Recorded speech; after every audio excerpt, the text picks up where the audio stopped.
Hey you, and welcome to this video where I will help you out how to install the Wi-Fi drivers on Windows 11.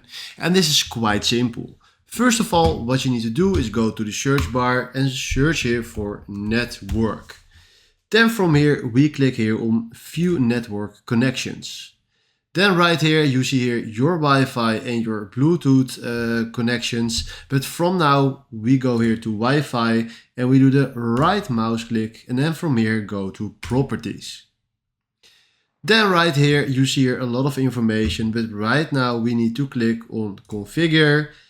And then right here we go to driver and now you will see here the option update driver.